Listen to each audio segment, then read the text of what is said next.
understand your take on self-love and surrender. How do I answer self-love based on the positions and beliefs that are already concretely and socially held? When you say self, that means one thing, whereas the self really means another thing. When you say love, that refers to the popular, unexamined, superficial notion of love, whereas love really means another thing. So self-love can be the most obnoxious thing or the most sublime thing, depending on when somebody says, there must be more self-love, that simply means probably cater to your own thoughts and feelings and whatever you think is good for yourself. That kind of self-love is harmful for you, for everybody. So now I refuse all those masters who are just like burdens upon me. Removing those masters, those burdens, I rise. This is self-love, and this is also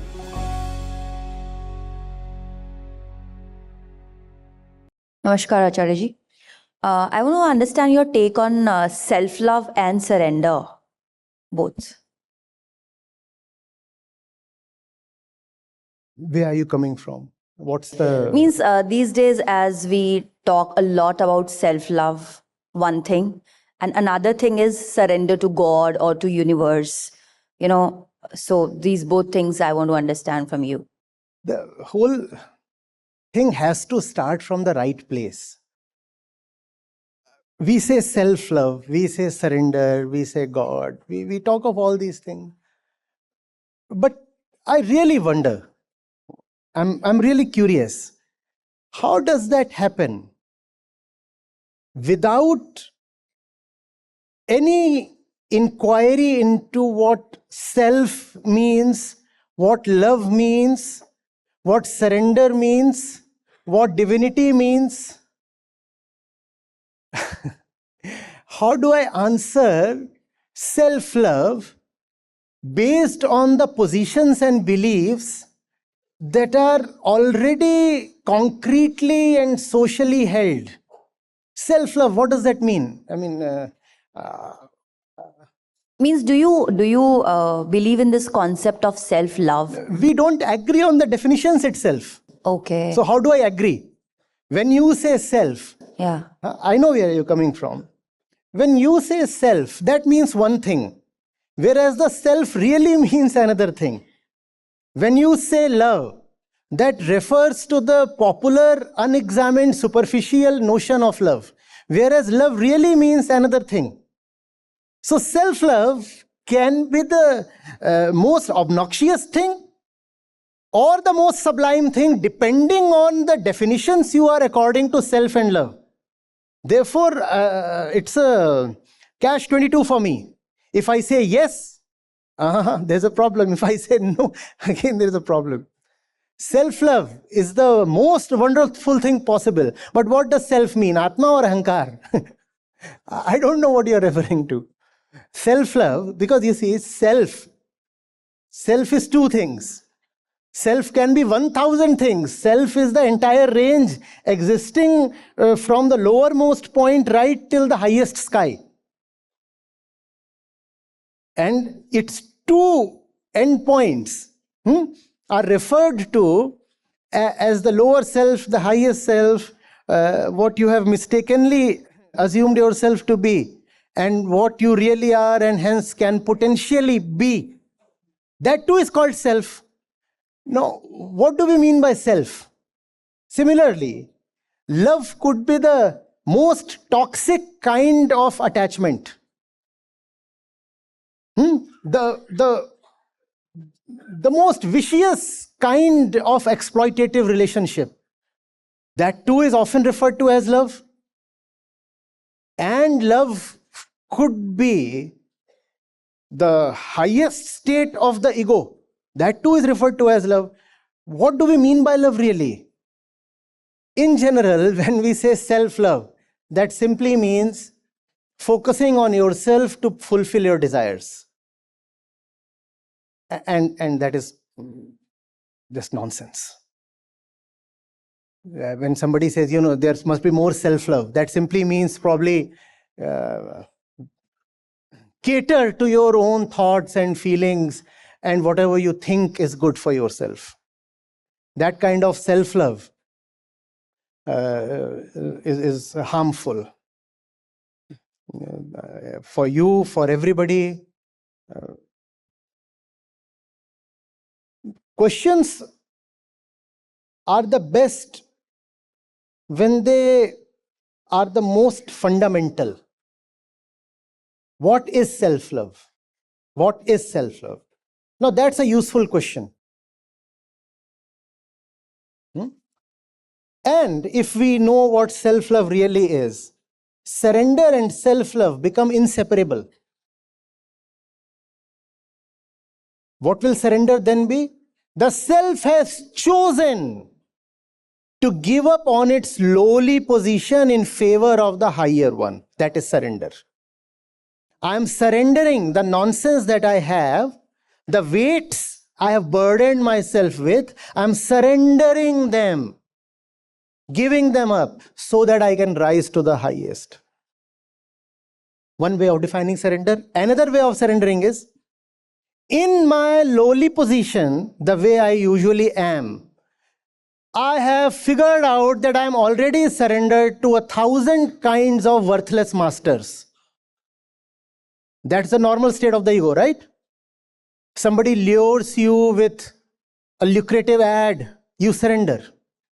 The body says, I want sleep or I want sex, one surrenders.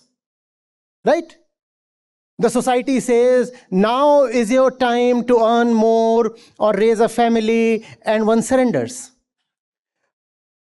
Then, in the language of negation, surrender would mean not surrendering to worthless masters. Because we are already surrendered. Most people, when they talk of surrender, it is quite a comical thing. Because how can you surrender what you have already surrendered? People come and say, sir, I have come to surrender myself to you. But you cannot surrender because you have already surrendered to 10 other.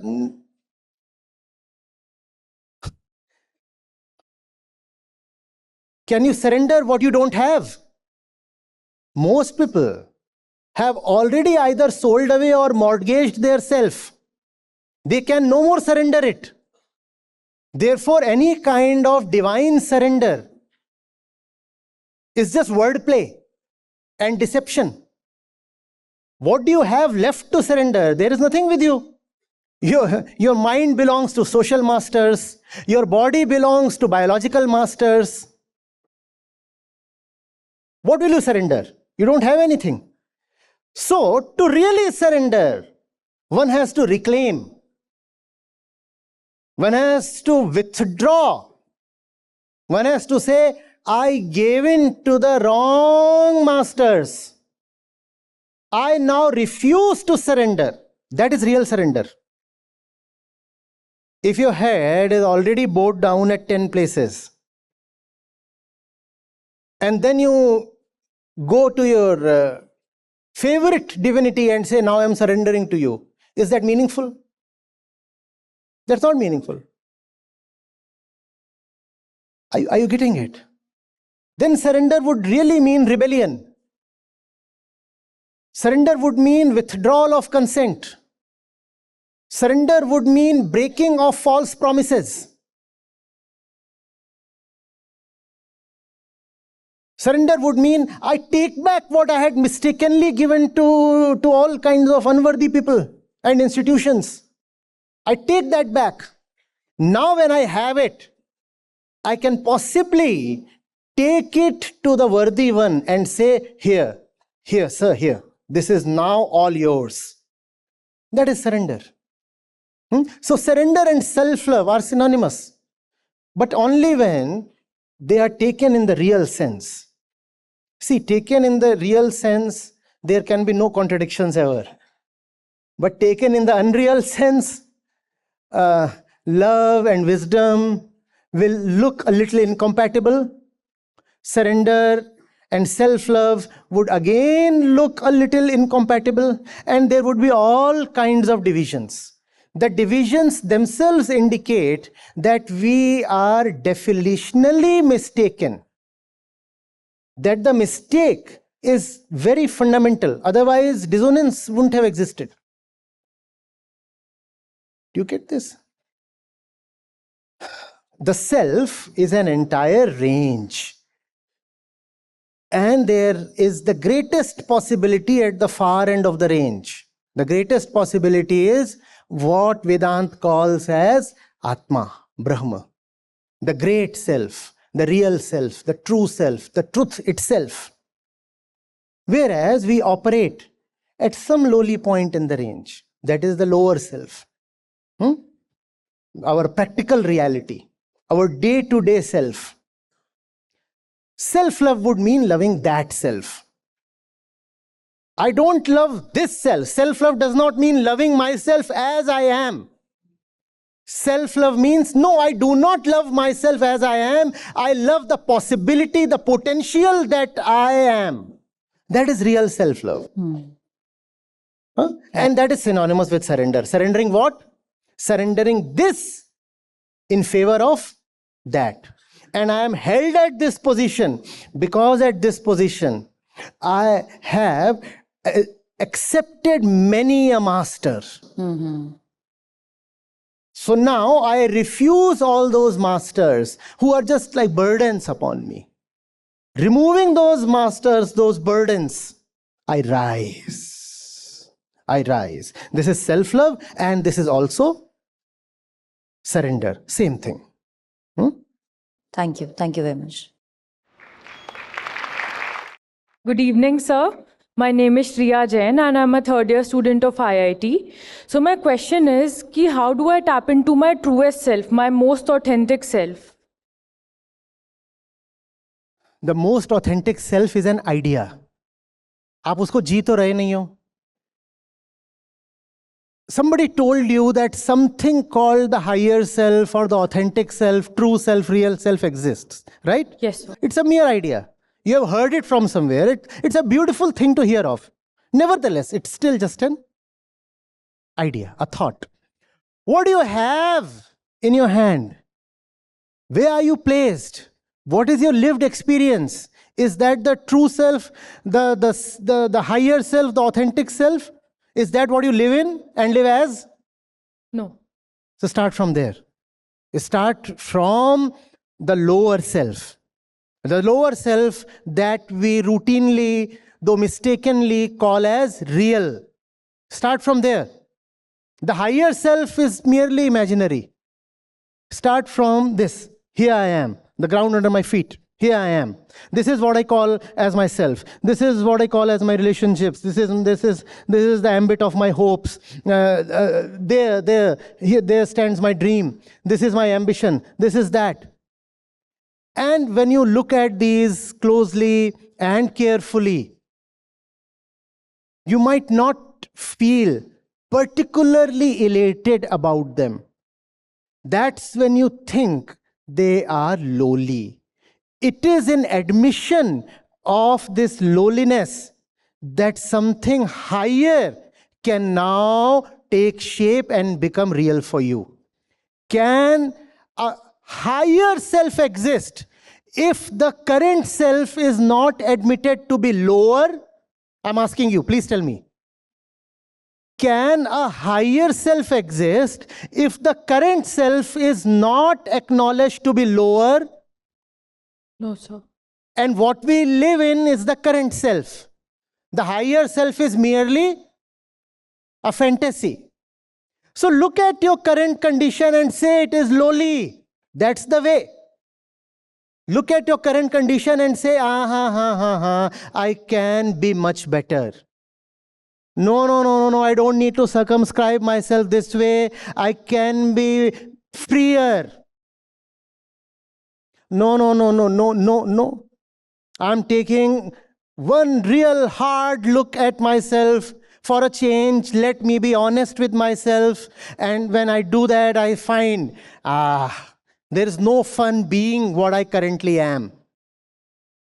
In the admission of this lowliness, opens up the way to rise. Okay, sir. Yes, sir. Thank you, sir. Just download the Acharya Prashant app, and there you go to the community section, and you have live testimonials streaming in at the rate of 1 every 5 minutes. I'm seeing lives change in thousands, if not millions, every day in front of my own eyes. We are doing it. Right. We have actually done it. Join the community of more than 2 lakh participants on the Acharya Prashant app. Your first month is completely free. You'll get full access to Gita Mission. On the app, you will get regular live sessions, daily exclusive conversations with Acharya Prashant, access to the vibrant Gita community, wisdom exams, curated news, audiobooks, quotes, and much more. Search Acharya Prashant on Google Play Store or Apple App Store and download now.